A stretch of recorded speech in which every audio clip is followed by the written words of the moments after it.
Ninth के civics के chapter number 4 working of institution के सेकंड पार्ट में आपका स्वागत है। फर्स्ट पार्ट में हमने देखा कि किस तरह से गवर्नमेंट के 3 जो इंस्टीट्यूशन हैं वो काम करते हैं, और हम वहाँ पहुँच गए थे कि एग्जीक्यूटिव में जो पॉलिटिकल एग्जीक्यूटिव हैं उनमें प्राइम मिनिस्टर जो होता है वो सबसे ज़्यादा इम्पॉर्टेंट होता है।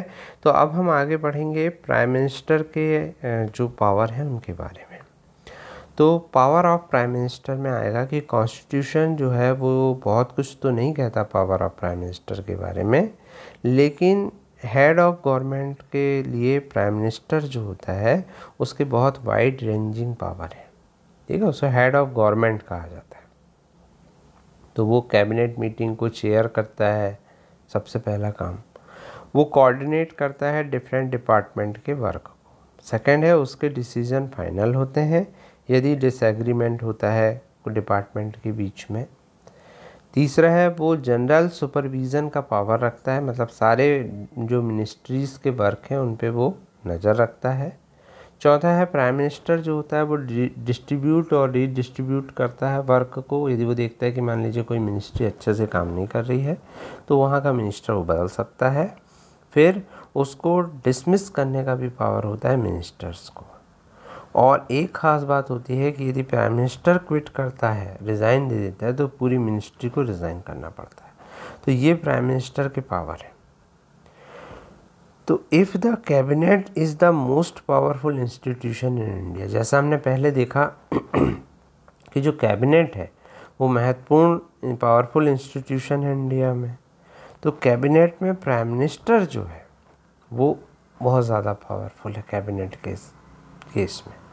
Power of prime minister in all parliamentary democracy of world have increase so much, मतलब प्राइम मिनिस्टर के आज इतने ज़्यादा पावर हैं कि प्राइम मिनिस्टर को ही गवर्नमेंट का मेन मुखिया माना जाता है और उसको मेजर रोल डिसीजन मेकर माना जाता है।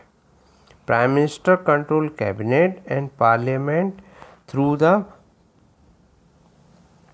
पार्टी। मीडिया जो होती है वो आजकल ऐसा ट्रेंड ला रही है कि वो प्राइम मिनिस्टर को जो है एक निश्चित दायरे में ला करके ये बताना चाहती है पूरी देश को कि प्राइम मिनिस्टर ही सब काम कर रहे हैं। मीडिया इतना ज़्यादा एम्फेसाइज करती है, ठीक है ना। और प्राइम मिनिस्टर जो होता है वो हालांकि एक अपना खुद का डिसीज़न नहीं लेता। यदि वो कोalition गवर्नमेंट में है तो उसे सारे जो मेंबर्स हैं उनका ध्यान रखना पड़ता है, ठीक। जैसे लिखा है ना, prime minister of a coalition government can not take decision as he like, he has to accommodate different group and faction. Faction का मतलब होता है group in the party as well as among alliance partner. He also has to heed the views and position of coalition partner and other parties, क्योंकि उसी की support पर उसकी सरकार चल रही होती है। तो ये प्राइम मिनिस्टर के बारे में हो गया। अब हम पढ़ेंगे प्रेसिडेंट के बारे में। अभी हम एग्जीक्यूटिव के बारे में पढ़ रहे हैं, ये आपको याद होना चाहिए। अब है एग्जीक्यूटिव में नेक्स्ट जो व्यक्ति आता है वो है प्रेसिडेंट। यदि प्राइम मिनिस्टर को हेड ऑफ गवर्नमेंट कहते हैं तो प्रेसिडेंट को हेड ऑफ स्टेट कहते हैं। हमारे जो पॉलिटिकल सिस्टम में head of state exercises only nominal power. हमारे जो संविधान में इस प्रेसिडेंट को बहुत नॉमिनल पावर दिए गए। प्रेसिडेंट ऑफ इंडिया जो है वो क्वीन ऑफ ब्रिटेन के जैसा है, जिसके जो फंक्शंस हैं वो सेरेमोनियल है। प्रेसिडेंट जो होता है वो सारी जो फंक्शनिंग है पॉलिटिकल इंस्टीट्यूशन की उनको सुपरवाइज करने का पावर रखता है, ठीक है, और उनमें हार्मोनी लाने का प्रयास करता है। प्रेसिडेंट को हमारे यहाँ डायरेक्टली इलेक्टेड नहीं किया जाता है। जो मेंबर ऑफ पार्लियामेंट हैं और जो मेंबर ऑफ लेजिस्लेटिव असेंबली हैं वो लोग मिलकर के एक निश्चित वोटिंग प्रोसेस के माध्यम से उनको इलेक्ट करते हैं, ठीक। और उसके लिए भी एक से अधिक कैंडिडेट खड़े होते हैं। फिर पावर तो इस तरह से जो है ये इंश्योर करता है कि वो एक नॉमिनल एग्जीक्यूटिव है, वो जनता के द्वारा डायरेक्ट इलेक्टेड नहीं है। उसके पावर के बारे में बात करें तो if you casually read constitution you will think that there is nothing that she can not do. अब कॉन्स्टिट्यूशन में जब राष्ट्रपति की पावर की बात होती है तो उसे देखकर ऐसा लगता है कि वो ऐसा कुछ नहीं है जो प्रेसिडेंट नहीं कर सकता, लेकिन हर जगह क्या है, उसके हाथ बंधे हुए हैं। उसे जो होता है वो कैबिनेट के डिसीजन को लेकर के चलना पड़ता है। All laws and major policy decision of government उसी के नाम से दिए जाते हैं, प्रेसिडेंट के नाम से। जो भी मेजर अपॉइंटमेंट होते हैं वो प्रेसिडेंट के नाम पर किए जाते हैं। अब कई बार ये पूछा जाता है कि प्रेसिडेंट किन किन लोगों को अपॉइंट करता है, तो कुछ पोस्टों को आपको याद रखना है कि जैसे चीफ जस्टिस ऑफ इंडिया, जज of supreme court and high court, ठीक है ना। गवर्नर मतलब जो राज्यपाल होते हैं उनकी नियुक्ति, इलेक्शन कमिश्नर्स की नियुक्ति, एम्बेसडर ऑफ अदर कंट्रीज़, तो इन सभी महत्वपूर्ण पदों की नियुक्ति जो होती है वो राष्ट्रपति के द्वारा की जाती है। जितने भी इंटरनेशनल ट्रीटीज़ होती हैं, ट्रीटी का मतलब होता है संधि और एग्रीमेंट, वो प्रेसिडेंट के नाम पर किए जाते हैं। प्रेसिडेंट के बारे में एक और ख़ास बात है कि वो हमारे तीनों आर्म फोर्स का सुप्रीम कमांडर उसे बनाया गया है। तो इस प्रकार से जो है हम देखते हैं कि प्रेसिडेंट का जो पावर है वो बहुत ज़्यादा है, लेकिन we should remember that president exercise all these powers only on the advice of council of minister. President can ask the council of minister to reconsider its advice. President ये कर सकता है कि वो कैबिनेट को बोल सकता है कि वो अपनी जो एडवाइस उसने दी है उस पर फिर से विचार करे, परंतु यदि फिर से एडवाइस दी जाती है तो वो बाउंड है, वो प्रेसिडेंट जो है वो बाइंड होता है कि वो उसको फॉलो करे। इसी प्रकार यदि एक कोई बिल पास होता है पार्लियामेंट में और वो तभी लॉ बनता है, पहले बिल रहता है फिर वो लॉ तभी बनता है जब उस पर राष्ट्रपति के हस्ताक्षर होते हैं। यदि प्रेसिडेंट चाहे, इफ़ द प्रेसिडेंट वांट, वो डिले कर सकता है और उसे फिर से भेज सकता है रिकंसिडरेशन के लिए, परंतु यदि पार्लियामेंट फिर से बिल को पास कर देती तो फिर उसे साइन करना होता है। तो इस प्रकार से प्रेसिडेंट जो होता है वो नॉमिनल इसलिए कहा जाता है। कई बार ये क्वेश्चन आता है कि how can you say that president post is nominal post. फिर है व्हेन अ पार्टी और coalition of party secure a clear majority in election. जैसे कि अभी थोड़ी देर पहले हमने देखा कि जो बहुमत दल का नेता है उसको जो है वो प्राइम मिनिस्टर नियुक्त करता है, कौन? प्रेसिडेंट।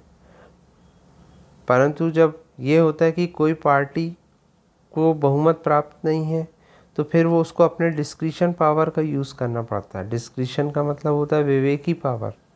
वो ये देख सकता है कि भाई कोई व्यक्ति लोकसभा में अपना बहुमत पारित करवा सकता है, तो ऐसे व्यक्ति को वो फिर प्राइम मिनिस्टर नियुक्त कर सकता है और फिर उस व्यक्ति को अपना बहुमत सिद्ध करके दिखाना होता है। तो इस तरह से प्रेसिडेंट के बहुत सारे पावर हैं।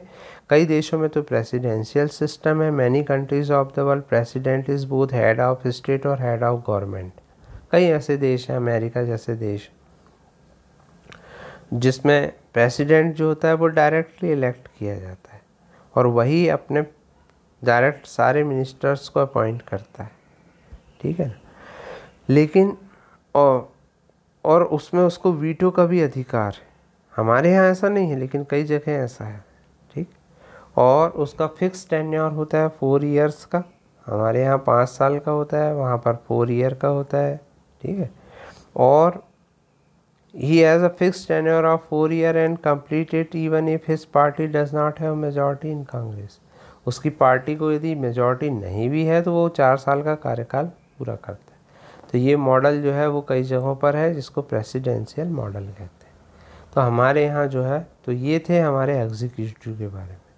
तो हमने सबसे पहले लेजिस्लेटर के बारे में देखा, फिर हमने एग्जीक्यूटिव के बारे में देखा, और अब हम लास्ट देखेंगे हमारे यहाँ रोल ऑफ जुडिशरी के बारे में। जुडिशरी जो है हमारे यहाँ एक इंडिपेंडेंट और पावरफुल जुडिशरी। जुडिशरी का मतलब होता है न्यायपालिका, ठीक। All the court at different level in a country put together. जितने भी कोर्ट हैं भारत में उन सबको जब इकट्ठा किया जाए उन सबको मिला करके जुडिशरी बनती। इसमें जो है supreme court, high court, district court और लोकल लेवल के कोर्ट भी होते हैं। तो ये जो डिसीज़न होते हैं इनमें सुप्रीम कोर्ट जो होता है उसका डिसीज़न जो होता है वो सबसे इम्पोर्टेंट माना जाता है।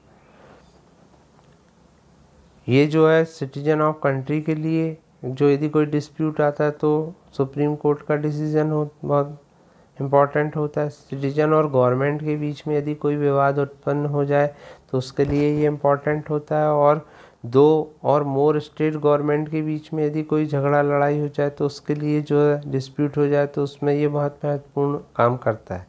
और government at union and state level.